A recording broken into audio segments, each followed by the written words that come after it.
Donc, ce qu'on a découvert en commençant à aborder JavaScript, c'est qu'on peut faire très vite beaucoup d'erreurs, car c'est un langage qui nous laisse faire un petit peu ce qu'on veut. Donc, ce qu'on peut faire pour éviter de faire trop d'erreurs et garder son code le plus clean possible, c'est tout simplement rajouter quelques outils à Visual Code, en particulier un qui s'appelle ESLint, et qui va garder notre code JavaScript sous contrôle. Ce que je vous propose de faire pour installer ESLint, c'est d'abord dire que votre projet, le dossier qui contient votre index.js, est un projet de type JavaScript qui utilise des packages JavaScript, et c'est ce qu'est ESLint, un package de l'univers de JavaScript. Donc pour ça, on fait npm init. Ce qu'on dit, c'est qu'on initialise notre projet avec ce node package manager npm. On initialise le fait que c'est un vrai projet JavaScript. Je rajoute "-yes pour pas qu'il me pose tout un tas de questions et simplement qu'il initialise le projet avec ce fichier qui va être à la racine de mon dossier, qui s'appelle package.json et qui va comprendre toutes les infos importantes de base sur mon projet JavaScript. D'accord ? Ensuite, ce que je peux faire, c'est justement installer cette première dépendance, ESLint. Je vais utiliser npm install pour ça, ESLint, et je vais rajouter un petit "-save pour préciser que je veux sauver dans ce fichier package.json, dans la liste des dépendances de mon projet, cette dépendance ESLint. Ok, ça installe tranquillement cette dépendance ESLint. Donc maintenant, si je regarde dans mon package.json, je vois que dans les dépendances de mon projet est sauvé ESLint, et donc mon projet, quel que soit le lieu où je vais le réutiliser plus tard, je saurais me dire, ah, si je veux qu'il marche, de toute façon, j'ai besoin d'ESLint. Ok ? On continue. ESLint, c'est bien, c'est un outil qui nous aide à faire moins d'erreurs en JavaScript, mais il faut pour cela installer une dépendance dans notre logiciel Visual Code, une extension de Visual Code capable d'utiliser ESLint. Donc, c'est très simple, hein, cette extension, ici, on va la chercher dans le bouton des extensions, espèce de petit jeu de Tetris, là. Hop là, et on va installer l'extension ESLint en cliquant sur le bouton Install. On est pas mal. Ok, ça finit d'installer tranquillement ESLint. Je reviens sur mon index.js, ici en revenant du côté des fichiers. Ici, vous avez les settings, le debug, les branches Git, la recherche, les fichiers, et puis vous avez les extensions ici. Donc, j'ai installé mon extension, j'ai indiqué à mon projet JavaScript qu'il avait une dépendance vers ESLint. La toute dernière étape est d'initialiser ESLint lui-même sur ce projet avec une configuration spécifique. Pour cela, je vais faire un petit npx, je ne sais pas trop comment ça s'affiche, npx ESLint-init.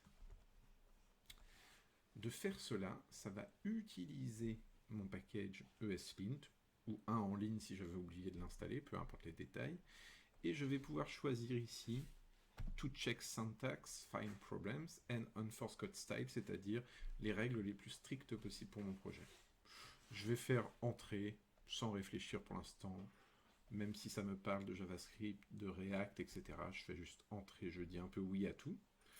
Ok, travail sur browser. Use Popular Style Guide, on va utiliser les règles qu'utilisent les développeurs de Airbnb en interne.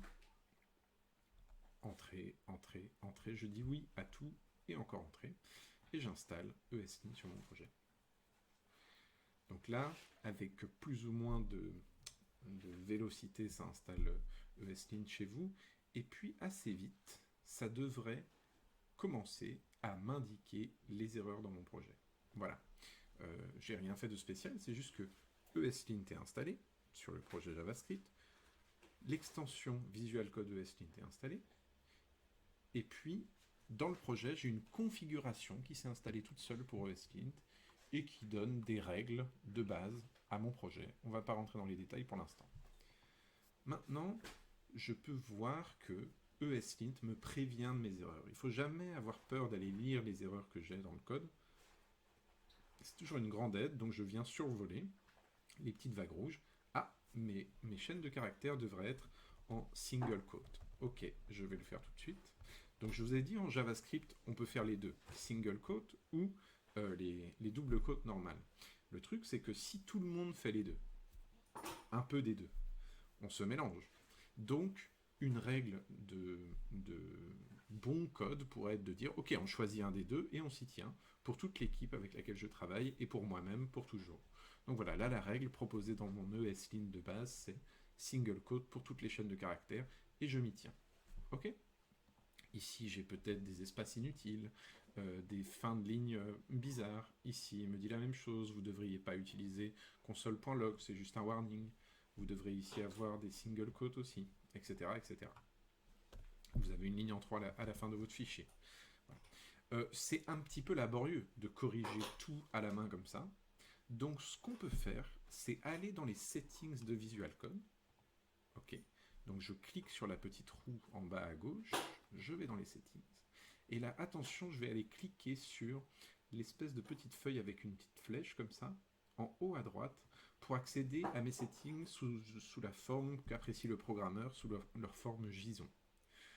Si vous avez déjà des settings, faites comme moi, ajoutez une virgule à la fin du dernier setting en date. Si vous n'avez aucun setting, vous pouvez ici faire tout simplement un nouvel objet et écrire le setting que je vais vous dire.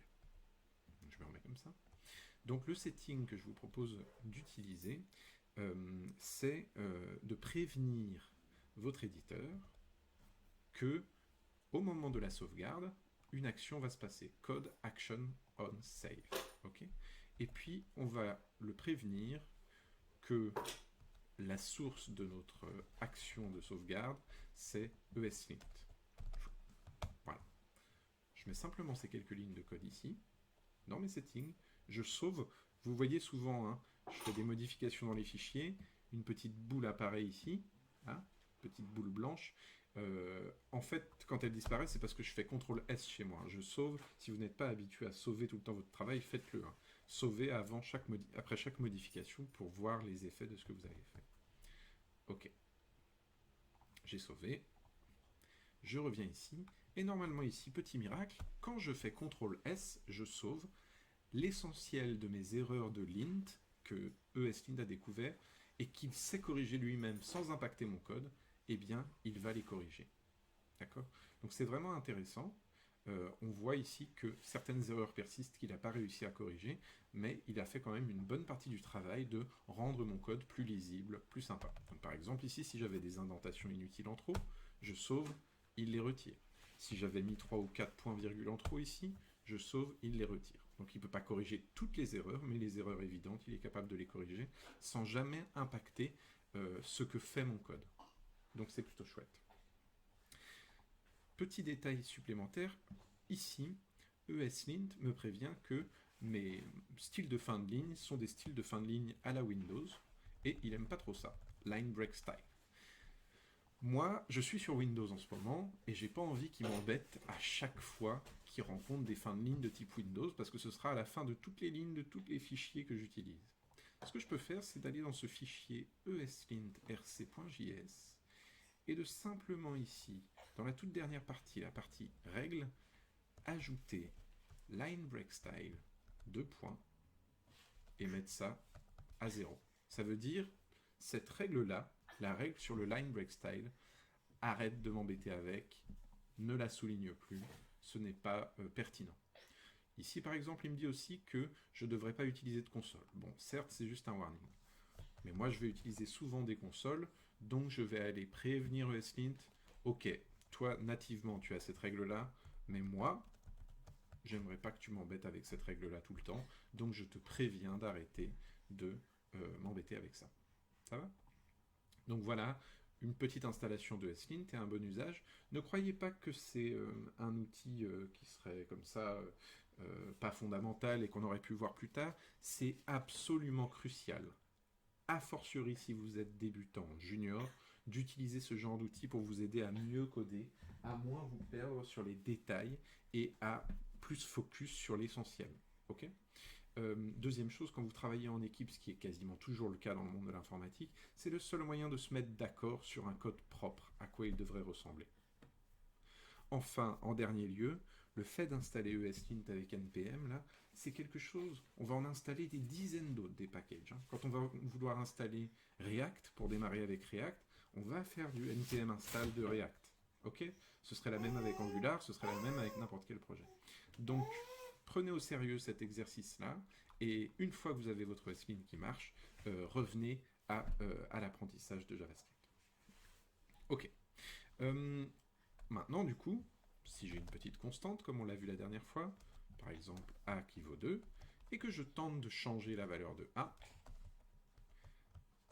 avec ici la valeur 2, A qui vaut 3, je change avec la valeur 2, je vais être prévenu. ESLint me prévient avant même qu'il y ait une erreur. Du coup, ici, ce code ne peut pas être interprété convenablement. Quand je fais un node de index.js, j'ai une erreur. Mais cette erreur, elle pouvait être intimidante. Je le comprends. Bon, il suffit de lire assignment to constant variable. Mais n'empêche, il y a beaucoup de lignes, ça fait référence à des choses que je n'ai pas codées moi-même. Bon, ça peut être un peu inquiétant. ESLint vous aide, en lisant votre code, à comprendre pourquoi il ne va pas pouvoir être correctement interprété ou correctement compilé.